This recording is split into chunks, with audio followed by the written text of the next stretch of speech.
So finally, nandito na kami sa registration area sa may Buscalan. Time check 8:52 na. Last weekend kasi galing ako sa Cebu kasama yung mga ka-work ko. Tapos ngayon naman, another long weekend. So bale, magkasunod siya na long weekend. Kakarating lang namin, umalis kami from Laguna around 7 PM, ganyan. Tapos meron pa kami mga dinaanan. Mga 9 or 10 PM na kami nakaalis sa Manila. Kakarating lang namin dito ng 8:45 PM. Grabe, ang ganda ng view dito. As in, kitang-kita mo talaga yung kagandahan ng bundok. Magte-trek pa kami ng mga 30 minutes going dun sa stay namin. Dito yung registration area. Kung meron kayong mga malalaking gamit na dala, pwede nyo siyang ipasakay dun sa zipline. 50 pesos per bag yung bayad. Pero kung gusto mo naman dalhin at gusto mo ng challenge, pwede mo naman siyang dalhin. Pero ito, pwede daw sumakay yung tao. Ito may sasakay.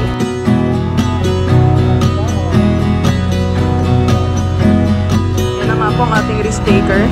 Putting our life in boxes, erasing the memories so you won't notice. I'm taking the time to focus. You're by yourself, I'm by myself. Hi guys, malabo yung video dahil maulan, mabato yung daan at madulas kasi ng ulan. Ayan sila nanay ang tour guide namin, dalawa sila. Wish I could solve your problems. They're stuck on my wall like neon paintings, and I'm so tired of being honest to everyone but myself. I do it so well. We were so good at flying, but we can't keep flying. We keep getting stuck on the wrong side of the mountain. We were so good at trying, but we can't keep trying, cause we only end up on the wrong side of the mountain. Yeah, finally, nandito na tayo sa stay. Almost an hour din yung pag-akyat dito sa stay. Hindi na malakas yung ulan, like umaambon na lang. Nauna na si Virus kasi nag-tramline siya. Andy go, Piggy. Shout out mo sa vlog mo. Hi guys! Hello! Nandito na kami sa Buscalan. Medyo kanina pa kami nakarating. Nagpahinga lang. Bumaba lang kami. Andun yung stay namin sa bandang taas. Bumaba lang kami kasi pupuntahan namin si Apo. Konting information lang about dun sa pagpapatato. Per van daw ang schedule kay Apo ng pagpapatato. Medyo late na kasi kami nakarating. So parang pang 24 yung van namin. Pero kung magpapapicture kayo, pwede kayong pumila lang dun. Tapos magbabayad kayo ng 100 pesos. Pero kung gusto nyo naman na makita lang siya, punta lang kayo dun. Saan tayo papunta? So hindi namin alam kung saan papunta kay Apo. Hindi pa kami nakakakain simula kagabi. Kasi ang last kain na namin ay yung dinner namin kahapon. Tapos ngayon wala pa kaming agahan. So dyan yung area ni Apo Wongod. Pero wala pa siya inaantay. Kanina nandun siya nagtatato.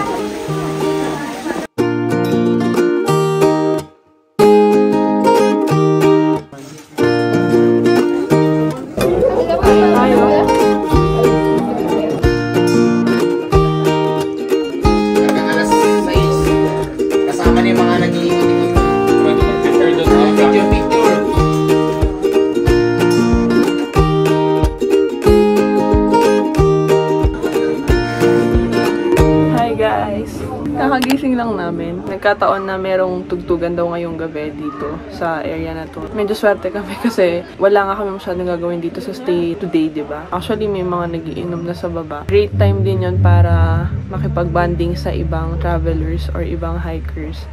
For some time, tayo na ito, kalikasan, isang paalala. Bilang isang mga kapanas ninyo na mahilig sa outdoor, mahilig sa travel. Tanas namin ipaalala sa bawat isa na hindi lang pwede, lagi lang tayo pupunta sa outdoors, wala tayong pakialam sa community. So, lagi may respect. Tapos, siyempre, basura natin na maliit na basura lang. Pwede sa basurahan. So, kaya kaibigan po ng pangalan ko para kasi sa kalikasan, lahat ang ginagawa kong kanta. So, atin na ito, kalikasan. Ang mundong to ay hindi sa inyo. Kung hindi nyo kayang ingatan, huwag nyo na lang ito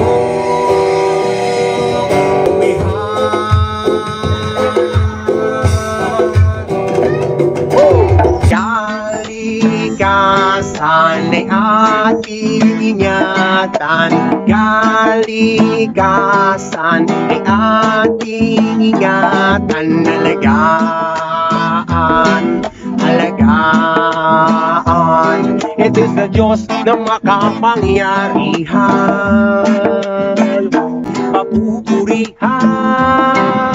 pasasalamatan, kalikasan ay ating ingatan. Hi guys, gabi na. Ha? Kuya, solo joiner po kayo? Yes. Medyo maingay lang kasi may mga nagtutugtugan sa baba at saka may pag-games sila and may paraffol. Habang nag-aantay ng dinner, nagpapag-games sila dun sa baba. Madaming tao kasi madaming grupo yung nandito sa stay na to. Ito na, meron.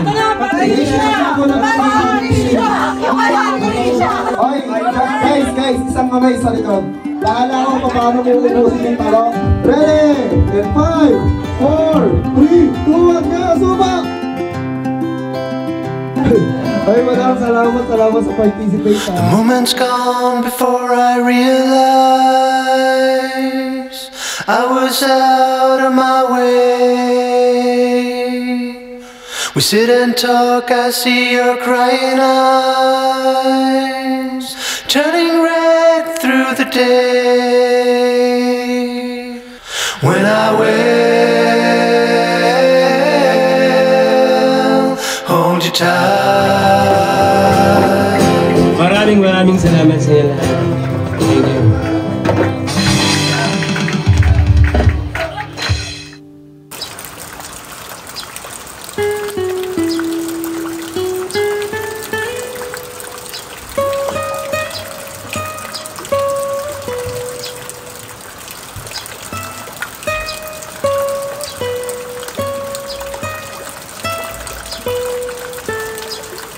Morning guys, pakagising ko lang.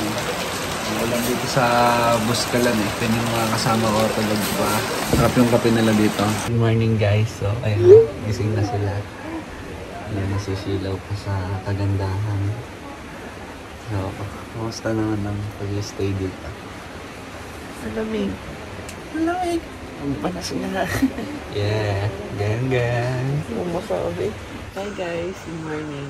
Kakagising lang namin. Inamot na naman kami ng tag-ulanan dito sa north. Parang kagaya lang ng Baguio kami. Wala kami masyadong ginagawa. Simula kahapon ng hapon hanggang ngayong umaga. And yung iba ata ay magpapatato kay Apo. Bababa muna kami, magkakape kami. Kasi maulan at malamig.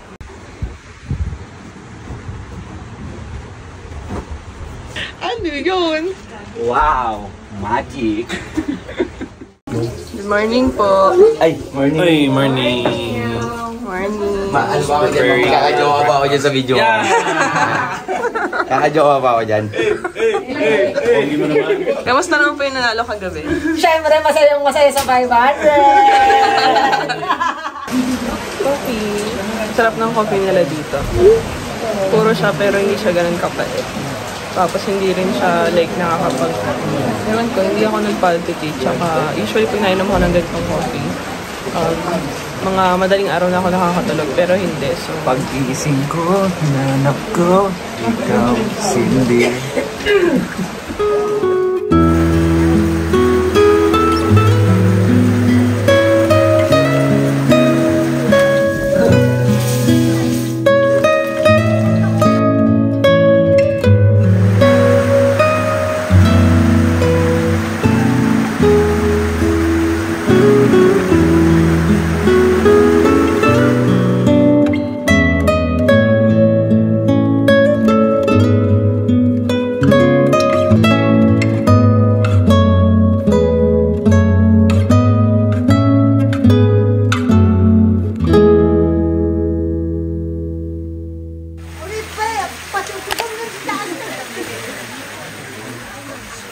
So as of now, nandito kami sa area kung saan nagtatattoo si Apo Wangod.